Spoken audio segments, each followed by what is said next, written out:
오늘 우리가 함께 살펴볼 이야기는 일본의 그리 멀지 않은 미래에 대한 어쩌면 좀 충격적인 전망입니다. 이게 그냥 인구가 줄어든다 이런 차원의 얘기가 아니에요. 데이터가 어떻게 한 국가의 운명을 아주 구체적인 숫자로 그려내고 있는지 지금부터 한번 제대로 파헤쳐 보겠습니다. 자, 바로 본론으로 들어가서 이 이야기의 핵심, 도시 경제학자 모리 토모야 교수의 가장 놀라운 예측부터 한번 보시죠. 아니, 2200년에 아이가 거의 태어나지 않는다니 이게 무슨 SF 소설 같은 얘기잖아요. 근데 이게 그냥 상상이 아니라 아주 차가운 데이터에 기반한 냉정한 예측이라는 겁니다. 네, 바로 이 2200년이라는 숫자.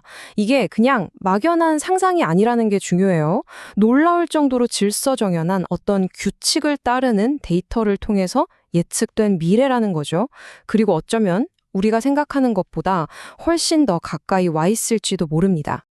자, 이 예측을 제대로 이해하려면요. 먼저 인구 감소 속도가 어느 정도인지 감을 잡아야 해요. 이게 정말 상상 이상으로 빠릅니다. 그러니까 모델을 돌려보면 지금 이 시점부터 일본에서 태어날 사람의 총합에 뭐랄까 상한선이 있다는 거예요. 그 숫자가 바로 약 4,200만 명이라는 거고요. 이 숫자가 다 채워지고 나면 그 이후에는 일본이라는 국가를 이어갈 다음 세대가 사실상 사라진다는 정말 무서운 의미가 되는 거죠. 자, 그런데 여기서 진짜 소름 돋는 점이 뭔지 아세요? 최근 통계를 보면 이 암울한 예측조차도 너무 희망적인 거 아니냐는 생각이 들 정도라는 거예요. 보세요. 2024년 출산율이 1.15까지 떨어졌는데 이건 정부가 이 정도는 되겠지 하고 예측했던 것보다 훨씬 더 빠르게, 더 가파르게 곤두박질 치고 있는 거거든요. 그러니까 출생아 0명이라는 미래가 예상보다 훨씬 빨리 현실이 될 수도 있다는 아주 강력한 신호입니다. 아니, 근데 어떻게 이렇게 먼 미래를 그것도 이렇게 확신에 차서 예측할 수 있는 걸까요? 그 해답은요, 바로 도시 인구 분포에 숨겨진 아주 놀라운 패턴에 있습니다.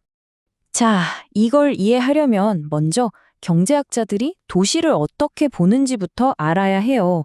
우리가 아는 무슨 서울시, 부산시 이런 행정구역 이름이 아니고요.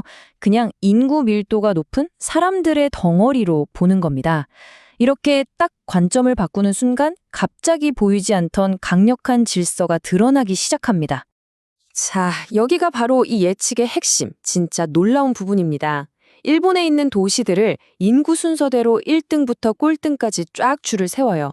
그리고 이걸 특정한 방식의 그래프에 점을 찍어보면 진짜 신기하게도 거의 완벽한 직선이 만들어진다는 겁니다.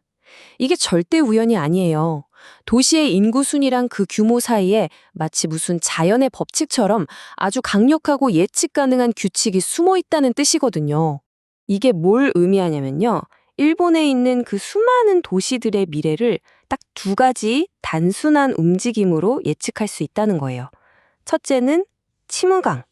전체 인구가 주니까 직선 전체가 그냥 아래로 쭉 내려가는 거죠. 그리고 둘째는 회전. 사람들이 대도시로만 몰리니까 이 직선이 마치 시계 방향으로 핑그르르 돌아가는 겁니다. 간단하죠?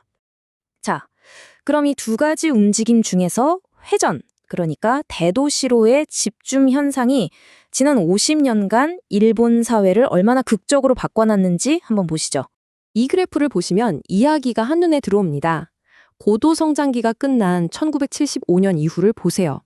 다른 지역에서 사람들을 꾸준히 끌어들인 곳, 그러니까 순유입이 플러스를 기록한 곳은 사실상 도쿄가 유일합니다. 그럼 오사카나 나고야는요?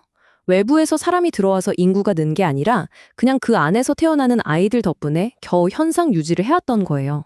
이런 집중 현상을 우리가 흔히 빨대 효과라고 부르잖아요. 말 그대로입니다. 교통이랑 통신이 발달하니까 도쿄에 있는 거대 기업들이 전국의 인재, 돈, 자원을 그냥 빨대처럼 쪽쪽 빨아들인 거죠. 모든 게 중심으로 빨려 들어간 겁니다. 근데 여기에서 진짜 중요한 포인트는 이 이동을 주도하는 사람들이 누구냐는 거예요. 바로 18살에서 29살 사이의 젊은이들입니다. 딱 두 번 인생에서 가장 큰 이동을 해요. 18살 대학 갈 때, 그리고 22살 첫 직장을 구할 때. 바로 이 시기에 다들 도쿄로 가는 겁니다. 그 결과가 뭐냐? 이제 오사카나 나고야 같은 거대 도시들조차 22살 청년들을 도쿄에 뺏기는 그런 도시가 되어버린 거죠. 자, 그럼 이런 현상이 오사카나 나고야 같은 거대 도시들을 어떤 상태로 만들었을까요? 이게 아주 위태로운 새로운 단계로 접어들게 합니다. 이 도시들이 바로 한계 대도시라는 개념으로 설명됩니다. 이게 뭐냐면 도시가 너무 커서 금방 사라지거나 하진 않아요. 하지만 더 이상 젊은 피가 수혈되지 않으니까 서서히 늙어가면서 천천히 쪼그라들 운명에 처한 도시, 바로 그겁니다. 이제 오사카나 나고야에 사는 사람들은 말 그대로 고착화된 거예요. 대부분이 이사를 활발하게 다닐 나이를 지났거든요. 그러니 도시에 갇힌 채로 도시가 서서히 쇠퇴하는 걸 그냥 지켜보면서 남은 생을 살아가게 되는 그런 상황에 놓인 겁니다.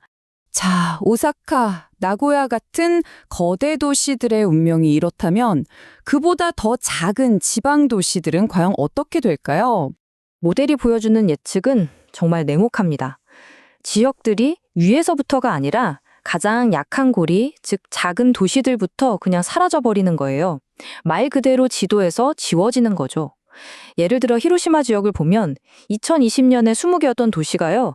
2100년에는 8개, 그리고 2200년이 되면 단 2개만 남게 됩니다. 지금 우리가 뉴스에서 보는 소멸 위기에 처한 시골의 작은 마을들 있잖아요. 그게 바로 내일 지방 중소도시들이 맞이할 미래의 예고편이라고 생각하시면 됩니다. 텅 비고 나이 든 분들만 남아서 미래가 없는 곳이 되는 거죠. 자, 이렇게 데이터가 명확하게 보여주는 미래 앞에서 일본이라는 국가는 이제 거의 철학적이라고 할 수 있는 아주 근본적인 선택의 기로에 놓이게 됩니다. 그럼 대체 어쩌라는 걸까요? 선택지는 2가지입니다. 이 정해진 쇠퇴를 품위 있게 관리하면서 받아들일 것인가, 아니면 사회 시스템 전체를 완전히 뒤엎는 혁명적인 변화를 시도할 것인가, 이 결정을 해야 하는 거죠. 전문가의 주장은 명확합니다. 그냥 보조금 좀 주고 정책 몇 개 바꾸는 이런 땜질식 처방으로는 절대 이 거대한 흐름을 바꿀 수 없다는 거예요. 결혼, 가족, 우리가 당연하게 여겼던 사회의 가장 근본적인 구조 자체를 원점에서 다시 생각해야 한다는 겁니다. 그리고 이걸 꼭 기억해야 합니다. 지금 잘 나가는 도쿄라고 해서 예외는 아니라는 거. 오늘의 오사카 모습이 바로 내일의 도쿄 모습이 될 거고요. 오늘 사라져가는 지방 도시의 모습이 바로 내일 오사카의 모습이 될 겁니다. 그저 시간차를 두고 똑같은 길을 순서대로 걷고 있을 뿐이라는 거죠. 자, 이 모든 분석은 우리에게 마지막으로 이런 도발적인 질문을 던집니다. 숫자로 드러난 미래, 이 인구 통계라는 거대한 흐름이 이토록 강력하고 명확할 때 과연 한 국가가 스스로의 의지로 운명을 바꿀 수 있는 힘이 얼마나 남아 있을까요?